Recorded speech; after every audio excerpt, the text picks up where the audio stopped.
I never thought I would hear the words that would shatter my heart and change everything I believed about love. When Sarah screamed at me in front of her friends at that expensive Italian restaurant, telling me I could not even satisfy her, let alone provide for her, I felt like the ground disappeared beneath my feet. For 3 years, I'd given everything to this relationship, believing she was the one I would spend my life with. I'd even bought an engagement ring, planning to propose on our anniversary next month.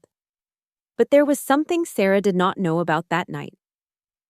Before I tell you what happened next, let me know where you are watching from and hit that like button if you have ever been humiliated by someone you loved. Trust me, you will want to stay for how this story ends because karma has a way of coming back around when you least expect it. Looking back now, I can see the signs were there from the beginning, but love has a way of making us blind to red flags. I met Sarah 3 years ago at a small coffee shop in Portland, Oregon on a rainy Tuesday morning. She was sitting by the window, sketching in a notebook, her dark hair falling across her face as she concentrated. As a marketing manager for a growing tech startup, I was always rushing between meetings, but something about her made me slow down. She was a graphic designer working freelance for various companies around the city. Those first few months were magical. Sarah would surprise me with breakfast in bed on weekends, and I would plan spontaneous road trips to the coast. We would spend hours talking about our dreams, our fears, everything and nothing. I thought I had found my person. But somewhere around the 6-month mark, things began to shift. It started with small comments that I brushed off as stress from her work. She began mentioning her ex-girlfriend Madison more frequently, always in the context of how much money Madison made as a financial advisor. Sarah would say things like, "Madison always took me to the nicest places," or "Madison never worried about spending money on the people she cared about." I told myself she was just processing the end of that relationship, that it was normal to make comparisons. I was confident in what we had together. But then came the first time she refused to split a dinner bill. We were at a mid-range restaurant, nothing fancy, and when the check came, Sarah leaned back in her chair and said, "You should pay since you asked me out." The way she said it felt different from our usual easy dynamic. There was an expectation there that had not existed before. I paid without question, but something nagged at me. We had always shared expenses equally. It was part of what made our relationship feel balanced and fair. That night, lying next to her in my apartment, I wondered if I was being oversensitive. The requests became more frequent after that. Sarah started complaining about my one-bedroom apartment, calling it too small for someone our age. She was 28, I was 31. We were adults building our lives, not teenagers anymore, she would say. She wanted me to find a bigger place, something more expensive that would reflect our status as a couple. When I explained that my current rent fit my budget perfectly and allowed me to save money, she would get frustrated. "You make decent money," she would argue. "You could afford something nicer if you wanted to." The implication was clear: if I wanted to, meaning if I wanted to make her happy. Sarah began pushing for expensive dinners at restaurants I could not comfortably afford. She wanted weekend getaways to wine country spa days, shopping trips to high-end boutiques. When I suggested more budget-friendly alternatives, she would compare me to couples we knew who seemed to have more disposable income. "Look at Jessica and her girlfriend," she would say, referring to one of her lawyer friends. "They just booked a trip to Europe. When was the last time we did anything exciting like that?" I started picking up freelance marketing projects in my spare time, working evenings and weekends to try to keep up with Sarah's expectations. I opened a new credit card to cover the vacation to Napa Valley she had been wanting. Every time I managed to surprise her with something special, the bar seemed to move higher. The worst part was how I began to doubt myself. Maybe she was right. Maybe I was not ambitious enough, not successful enough. Maybe love meant stepping up and providing the lifestyle she deserved. The turning point came on Valentine's Day. I had planned what I thought was a perfect romantic evening. I spent the entire day preparing Sarah's favorite meal, lighting candles throughout my apartment, and setting up a playlist of songs that meant something to our relationship. I even bought expensive wine that stretched my budget. When Sarah arrived and saw the setup, her face fell. "Oh," she said, looking around. "This is what we are doing." I asked what she meant, and she sighed. "I thought maybe we would go somewhere nice. This is so basic, Chelsea. Basic. The word hit me like a slap. I had poured my heart into creating something meaningful for us, and she dismissed it as basic. That night as we ate the dinner I had spent hours preparing, Sarah was distant and distracted, constantly checking her phone. A month later, she invited me to meet some of her friends for drinks. I was nervous, but excited to become more integrated into her social circle. Her friends worked in finance, law, and medicine. They were successful, polished, and intimidating.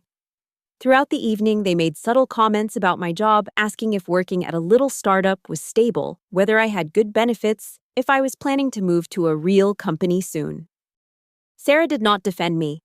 In fact, she seemed to encourage the line of questioning, nodding along when they suggested I might want to consider more serious career options. The Napa trip I'd saved for turned into another disappointment.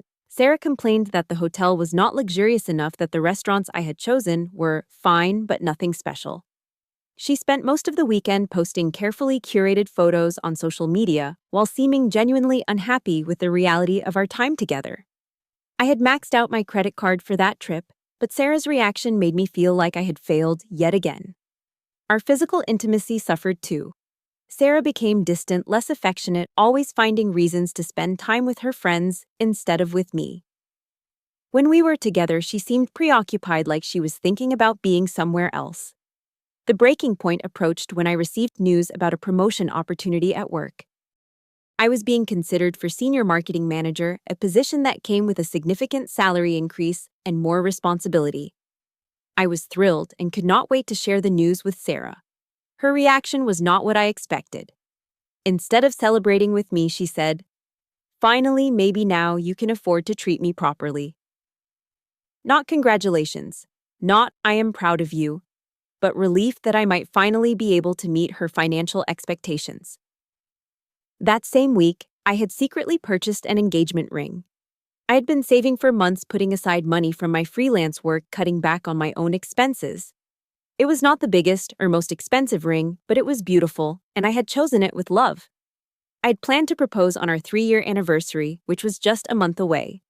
I had reserved a table at the restaurant where we had our first official date.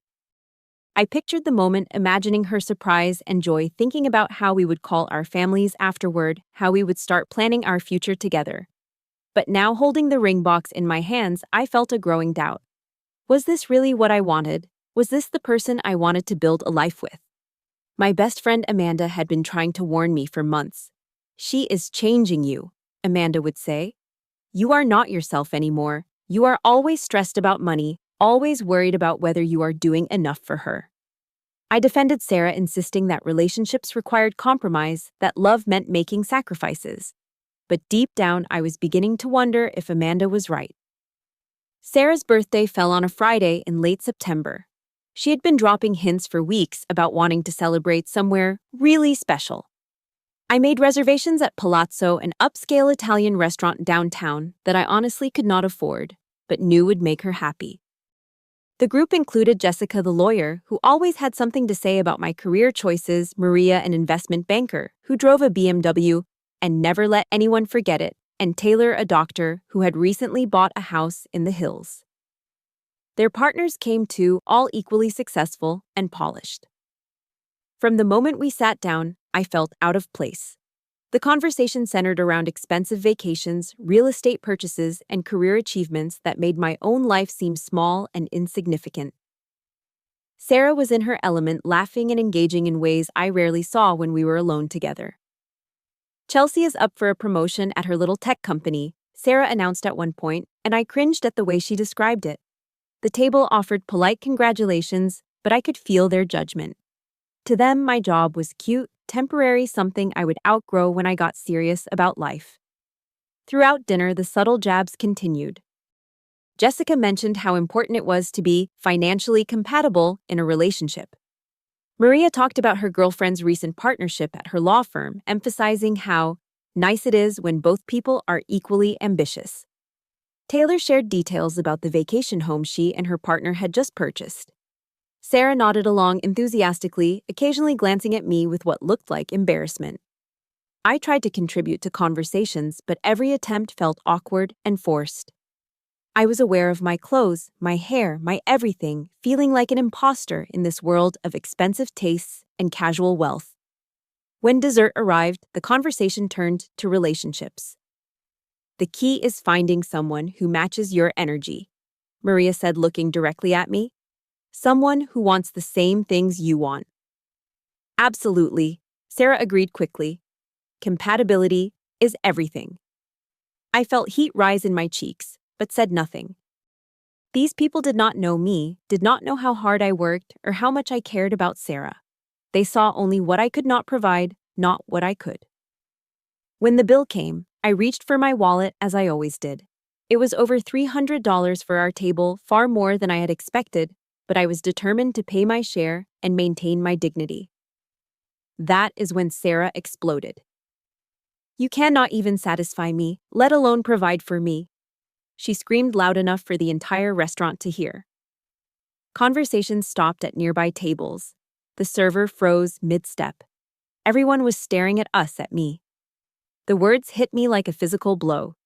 In front of all these people she wanted to impress Sarah had stripped away every bit of dignity I had left. She continued, her voice carrying across the restaurant. I do not know why I'm still with someone who cannot even afford to take me anywhere decent.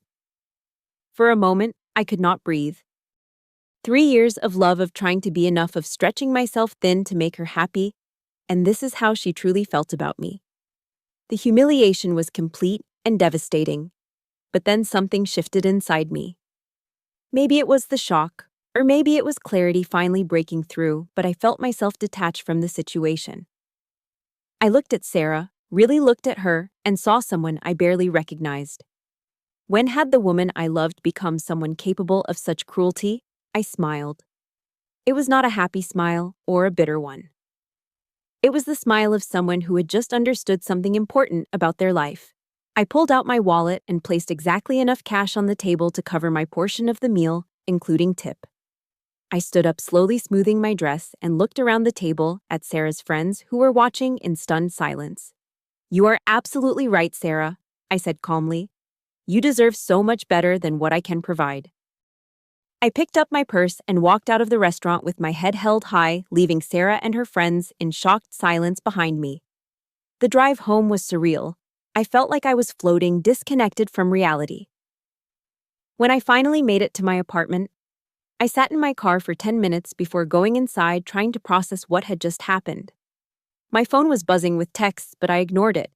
I needed silence to understand what I was feeling. Surprisingly, alongside the hurt and humiliation, there was something else: relief.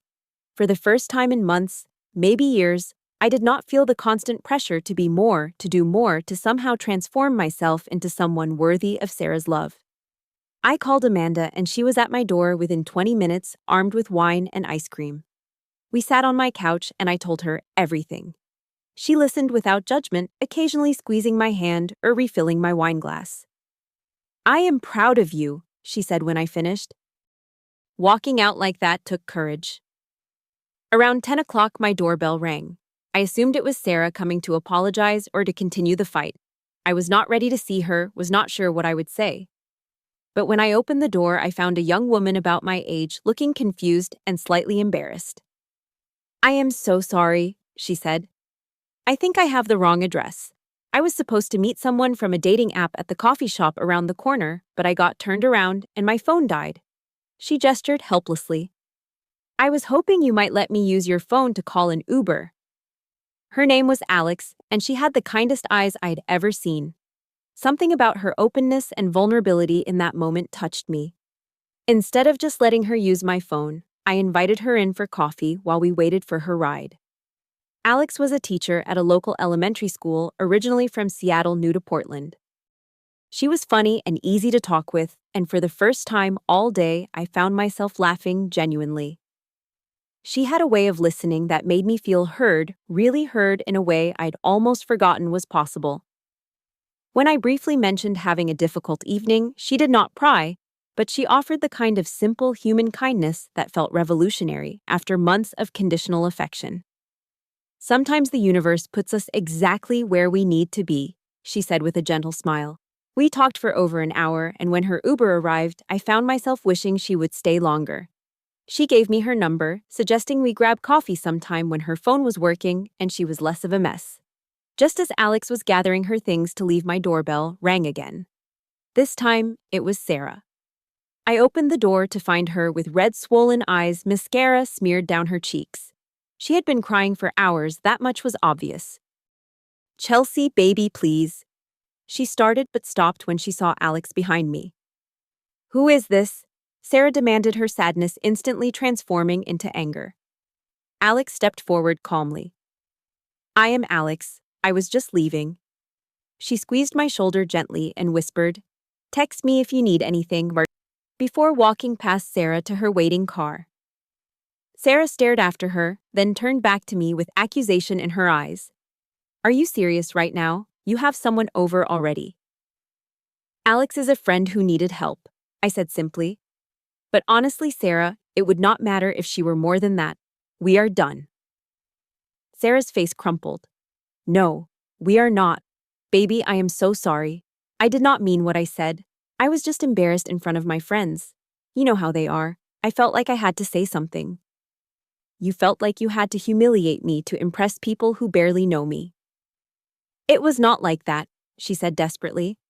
"I love you. We have been together for 3 years.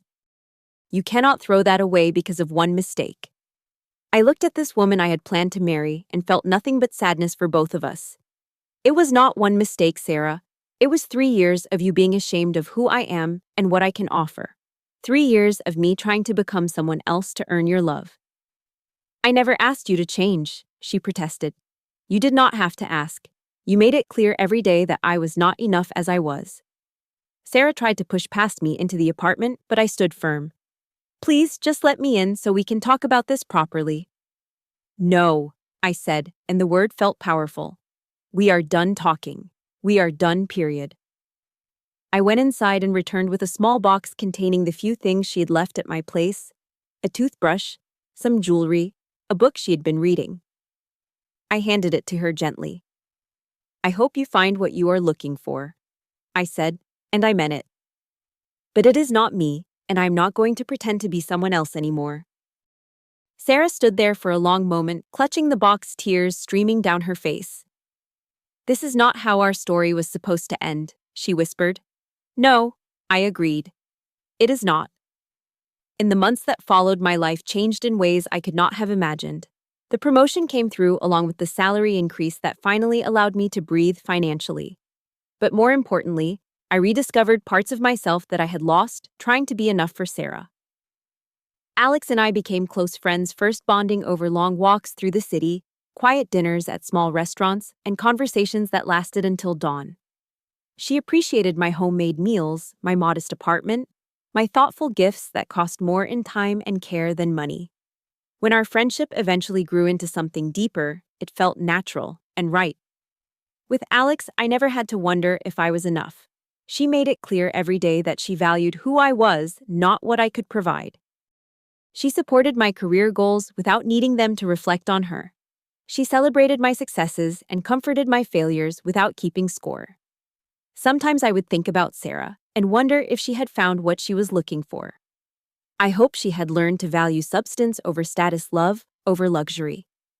I held no bitterness toward her, only gratitude for teaching me one of life's most valuable lessons: that the right person will love you for who you are, not for who you might become, with enough pressure and sacrifice. That night at the restaurant, when Sarah screamed at me in front of her friends, I thought my world was ending. In reality, it was beginning. I learned that walking away from someone who diminishes you is not giving up on love. It is making space for the right kind of love to find you. Looking back now, I realize that the engagement ring I had bought, the one that still sits in my jewelry box, was never really meant for Sarah. It was meant for someone who would treasure the thought behind it more than the cost of the stone. Someone who would say yes, not because I could finally afford to ask, but because they could not imagine saying no to building a life with me. Have you ever stayed in a relationship where you felt like you had to earn love instead of simply receiving it? Let me know in the comments what helped you realize your worth. If this story resonated with you, please hit the like button and subscribe for more real-life stories about finding strength in difficult moments. Share this with someone who might need to hear that they are enough exactly as they are. Remember, the right person will never make you feel like you have to apologize for who you are or what you can offer. Thank you for listening to my story, and I hope it reminds you that sometimes the most painful endings lead to the most beautiful beginnings.